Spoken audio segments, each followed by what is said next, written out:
வணக்கம்.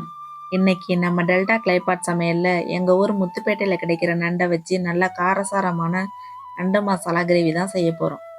வாங்க பார்க்கலாம். இதுக்கு நம்ம 1/2 கிலோ அளவுல நண்டு எடுத்திருக்கோம்.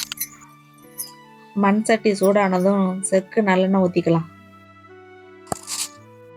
எண்ணெய் காஞ்சதும் 1/2 ஸ்பூன் சோம்பு போட்டுக்கலாம்.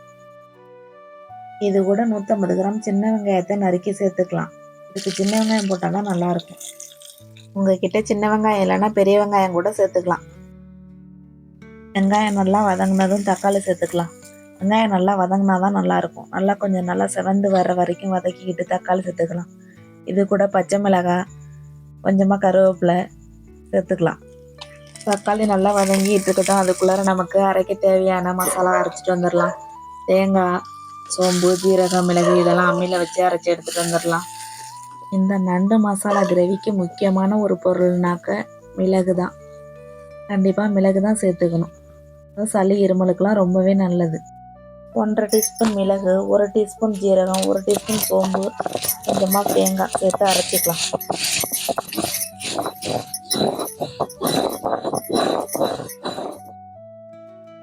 தக்காளி நல்லா வதங்கினதும் நம்ம அம்மியில் அரைச்ச இஞ்சி பூண்டு விழுது கொஞ்சமாக சேர்த்துக்கலாம்.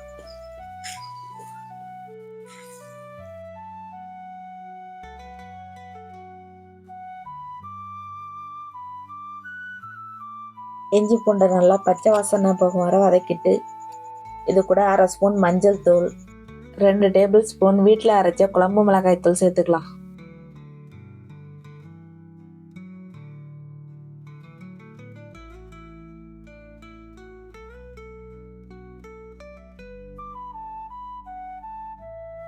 மசாலாலாம் நல்லா வதங்கினதுக்கு அப்புறம் நம்ம சுத்தம் செஞ்சு வச்ச நண்டை சேர்த்துக்கலாம். நண்டை நல்லா மசாலாவோட சேர்த்து நல்லா கிளறிக்கலாம். மெதுவாக கிண்டணும்.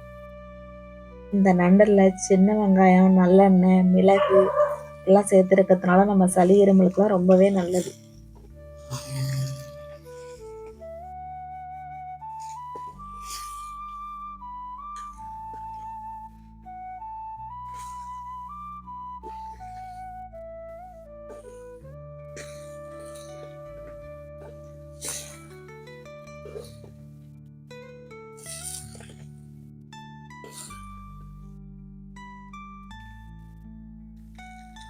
அரை டீஸ்பூன் உப்பு, கல்லுப்பு சேர்த்துக்கலாம். கல்லுப்பு போட்டால் தான் நல்லா டேஸ்ட்டாக இருக்கும்.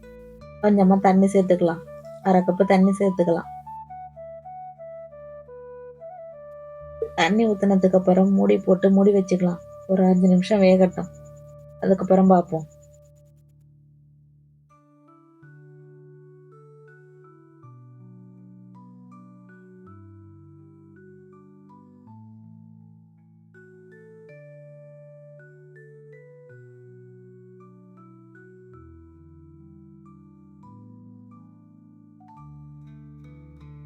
தண்ணியெல்லாம் நல்லா வற்றி போய் மசாலா நல்லா கிரேவியாக வந்துடுச்சு பாருங்க.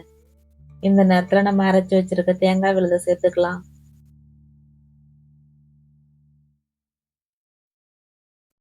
தேங்காயை சேர்த்துட்டு 2 நிமிஷம் வேக வச்சு இறக்கிடலாம். மேலே கொத்தமல்லி இலை தூவிக்கிட்டா சூப்பரான டேஸ்ட்டில் சுவையான காரசாரமான நண்டு மசாலா கிரேவி ரெடி ஆயிடுச்சு நம்ம ஊர் ஸ்டைலில். இந்த வீடியோ எப்படி இருக்குன்னு பார்த்துட்டு கமெண்டில் சொல்லுங்கள். இந்த வீடியோ பிடிச்சிருந்தா லைக் பண்ணுங்கள், ஷேர் பண்ணுங்கள்.